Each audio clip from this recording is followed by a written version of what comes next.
Hello everyone, my name is Gayatri Gupta. So last class पे हमने topic legends के बारे में देखा था, उसकी एक्टिविटीज़ फॉर एक सिल्वर नाइट्रेट के बारे में, दो कंपाउंड को जाना, और आयनिक सिल्वर के बारे में हमने जाना, और क्लोरोहेक्सिडिन के बारे में आज हम देखेंगे, विच इज़ हाइड्रोजन पेरोक्साइड। अच्छा, हाइड्रोजन पेरोक्साइड आप तो नॉर्मली सुने होंगे, ये वर्ड बहुत कॉमन हो गया है ना। हाइड्रोजन पेरोक्साइड के बारे में आप जानते ही होंगे, घर में यूज़ होता है ज़्यादातर। ये कान आन में डालने के लिए कान आन में डालते हैं, जो कि नहीं डालना चाहिए, गलत है वो। इसके डस्ट वस्ट रिमूव, मतलब डटी वटी चीज़, डेब्रिस वगैरह रिमूव करने के लिए भी यूज़ होता है। ठीक है, सो लेट्स सी क्या होता है ये। Hydrogen peroxide is a widely used anti microbial chemical. It is used in both liquid and gas form for preservative, disinfection and sterilization application. Okay, जो हाइड्रोजन पेरोक्साइड होता है उसको हम वाइडली यूज़ करते हैं एज एंटी माइक्रोबियल केमिकल की तरह।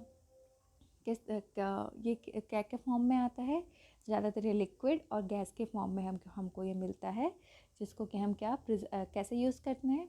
As a preservative की तरह, या डिसइंफेक्शन की तरह, या फॉर स्टेरिलाइजेशन की तरह हम इसको यूज़ करते हैं हाइड्रोजन पेरोक्साइड को। Its advantage include its potent and broad spectrum and anti microbial activities. इसका एडवांटेज क्या है? इसका मेन एडवांटेज है कि ये पोटेंट और broad spectrum anti microbial activity show करता है। ठीक है, और क्या है? Flexibility in use and safety profile is comparable to other microbicides. अच्छा, ये क्या है? हम इसको कैसे यूज़ करते हैं? इसका यूज़ कर रहे हैं, पोटेंट और broad spectrum anti microbial activity दिखाता है ये, और ये फ्लेक्सिबिलिटी यूज़ है, मतलब बहुत इसकी यूजेस बहुत ज़्यादा है। फ्लेक्सिबल है मतलब बहुत ज़्यादा इसकी यूजेस होती हैं, और ये सेफ़ होते हैं, सेफ्टी होते हैं as compare to other microbial agent के मुकाबले ये थोड़ा सेफ़ होते हैं। अच्छा, जैसे कहीं dust as a nails wells भी साफ़, मतलब कि जम जाते हैं डस्ट वस्ट या कुछ, तो भी साफ़ करने के लिए यूज़ करते हैं ना। कान में डालते हैं, लेकिन वो गलत बात है, उसको नहीं डालना चाहिए कान में। सफाई के लिए ज़्यादातर इसको यूज़ करते हैं। ठीक, तो इसका मोड ऑफ एक्शन क्या है? Hydrogen peroxide work by producing destructive hydroxyl free radical that can attack membrane, lipid, DNA and other essential cell components. Hydrogen peroxide कैसे काम कर रहा है? ये क्या कर रहा है? ये डिस्ट्रक्टिव फॉलो करता है, मतलब ये अटैक करता है मेम्ब्रेन को, बैक्टीरियल मेम्ब्रेन को, और वहाँ पे जो लिपिड डीएनए प्रेजेंट होंगे और एसेंशियल सेल कंपोनेंट्स को अटैक करेगा, और वहाँ पे उनका जो उसको डैमेज कर देगा। किसे? मेम्ब्रेन सेल वॉल को। डिस्ट्रक्टिव प्रोड्यूस करता है हाइड्रोक्साइल फ्री रेडिकल्स, जिससे कि कैसे कर रहा है? वो अटैक कर रहा है membrane of lipid, DNA and other essential cell component. ठीक है, वही वो सेल में घुस के उनके जितने भी मेन डीएनए वीएनए होते हैं सब कनेक्ट करके, बाउंड करके उनको अटैक करेगा और बैक्टीरिया को मार देगा। Preparation. Hydrogen peroxide is prepared by following methods. First is by the action of sulfuric acid on hydrated barium peroxide. क्या ले रहे हैं हम? हाइड्रेटेड बेरियम पेरोक्साइड को हम ट्रीट कर रहे हैं सल्फ्यूरिक एसिड के साथ, जिससे हमको क्या मिल रहा है? जिससे हमें क्या मिल रहा है? Barium sulphate plus hydrogen peroxide. ठीक, जब हाइड्रोजन पेरोक्साइड हमको मिल गया तो क्या करेंगे? जो एक्सेस ऑफ वाटर है उसको रिमूव कर देंगे by evaporation under reduce pressure. ठीक, पहला प्रिपरेशन ये है। दूसरा प्रिपरेशन क्या है? During the electrolytic oxidation of acidified sulphate solution at high current density gives peroxide sulfate, which on further hydrolysis gives hydrogen peroxide. Okay, यहाँ पे क्या हो रहा है? एसिडिफाइड सल्फेट को हम क्या कर रहे हैं? इलेक्ट्रोलाइसिस कर रहे हैं, तो हम हाई करंट में, एट हाई करंट डेंसिटी, तो हमको क्या मिल रहा है? परोक्सो डाइसल्फेट। ठीक है, जिसको कि फर्दर परोक्सो डाइसल्फेट को हम क्या कर रहे हैं? उसके बाद हम उसको हाइड्रोलिसिस कर रहे हैं। हाइड्रोलिसिस कर रहे हैं तो हमको क्या मिल रहा है वहाँ पे, अपना अपना हाइड्रोजन पेरोक्साइड। ठीक है, ये दो प्रिपरेशन है किसे, हाइड्रोजन पेरोक्साइड बनाने के लिए। फिजिकल प्रॉपर्टी कैसे होते हैं ये, this are colourless, odourless, acidic taste, insoluble in water and soluble in ether. ठीक है, इनसॉल्युबल होते हैं ये किसमें, पानी में, और सॉल्युबल होते हैं ये ईथर पे। Next is chemical properties, it decompose on heating above 100 degree centigrade. जब हम हाइड्रोजन पेरोक्साइड को 100 डिग्री सेंटीग्रेड तक हीट कर देंगे तो डिकम्पोज हो जाएंगे, ब्रेक डाउन हो जाएंगे वाटर और O2 में। ठीक, फिर क्या है, it oxidise ferrous to ferric in the presence of sulphuric acid. ये क्या हो रहा है, जो जब हम लोग हाइड्रोजन पेरोक्साइड को फेरस के साथ ट्रीट करेंगे, ठीक है, तो क्या हो जाएंगे, फेरिक में आ जाएंगे, फेरिक फॉर्म में आ जाएंगे, किसमें, in presence of sulphuric acid. It react with lead sulphide black to gives white colour lead sulphate.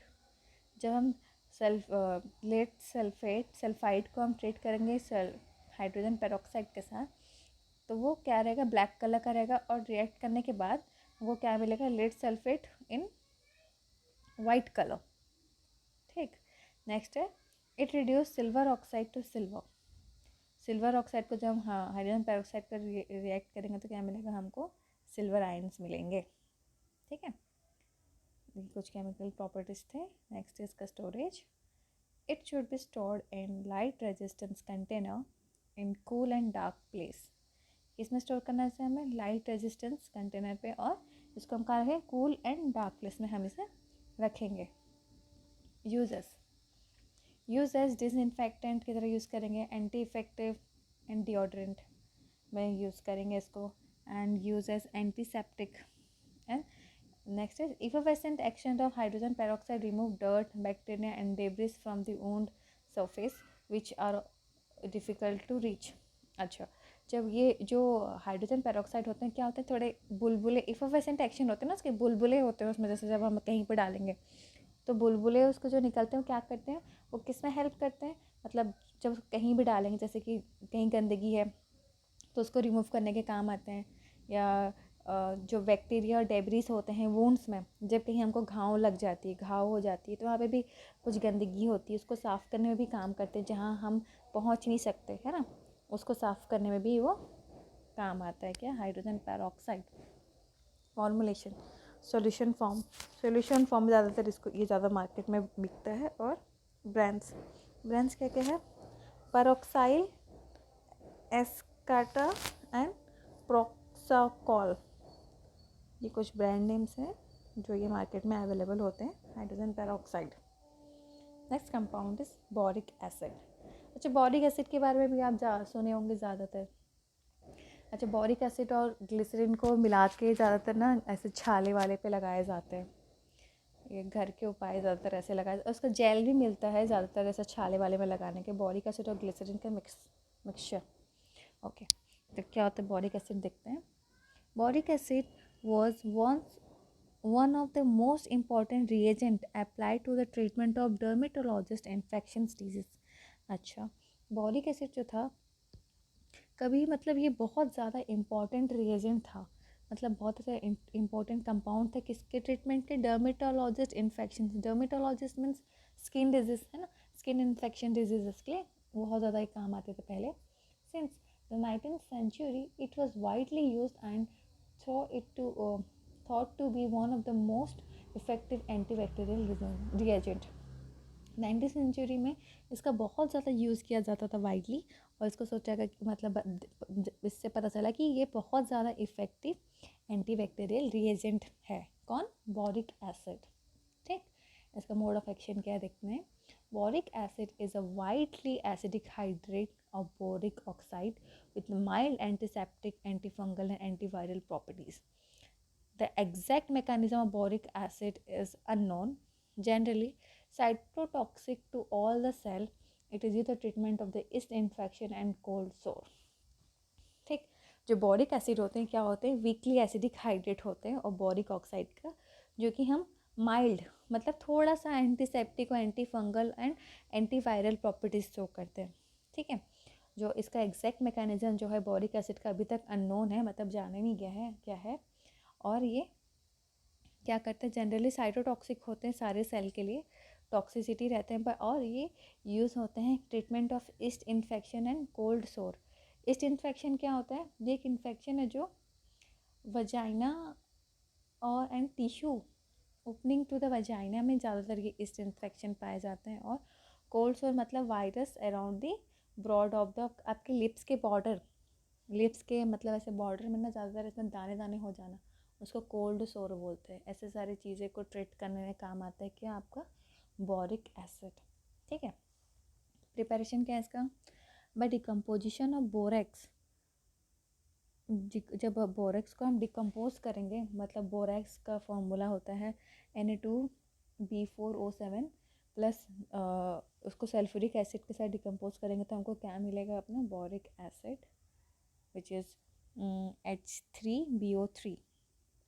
ठीक है, फ्रॉम कोलेमैग्नेटाइट सॉरी कॉलीमैनाइट इसको जब सल्फर डाइऑक्साइड का ट्रीट करेंगे तो हमको क्या मिलेगा, बोरिक एसिड। ठीक है, फिजिकल प्रॉपर्टी क्या है इसकी, this are colourless powder, odourless, stable in air and soluble in water and alcohol. ठीक है, ये कलरलेस पाउडर होते हैं, ऑर्डरलेस होते हैं, स्टेबल होते हैं एयर में, और soluble in alcohol and water. Chemical properties क्या हैं इसकी, it is weak asset turns into litmus paper slightly red.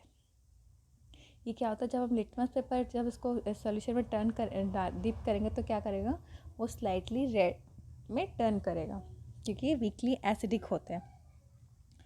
Turmeric paper colour change to brown to treat on boric acid. जो टर्मरिक पेपर होते हैं colour उसका जो होता है येलो होता है, तो जब हम इसको ट्रीट करेंगे मतलब डीप करेंगे हाइड्रोजन पेरोक्साइड पर क्या करेंगे तो वो सॉरी बोरिक एसिड पे तो क्या हो जाएंगे, ब्राउन कलर में चेंज हो जाएंगे।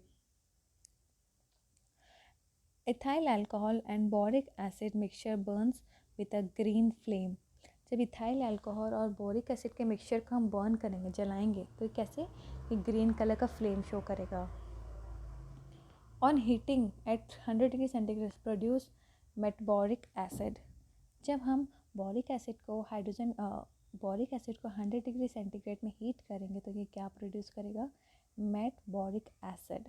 ठीक है, इसका स्टोरेज कंडीशंस क्या होते हैं, it should be store in well close container. ठीक है, इसको हम किस में स्टोर करेंगे, वेल क्लोज कंटेनर पे। इसके यूजेस क्या हैं, used as eye wash and mouth wash. Eye wash के भी काम आता है ये boric acid, and mouth wash के भी काम आता है। And antiseptic for diaper rashes, antiseptic की तरह काम करते हैं डाइपर रैशेस। अच्छा, डाइपर रैशेस में एज इन जो बच्चे लोग डाइपर पहनते हैं, ज़्यादातर डाइपर पहने रह जाते हैं तो क्या होता है, वहाँ पे रेड रेड रैशेस हो जाते हैं बच्चे लोगों के, तो उसमें ये एंटीसेप्टिक का रोल प्ले करते हैं। और एज अ डस्टिंग पाउडर की तरह भी इसको यूज़ कर डालते हैं ये। So that's it, thank you.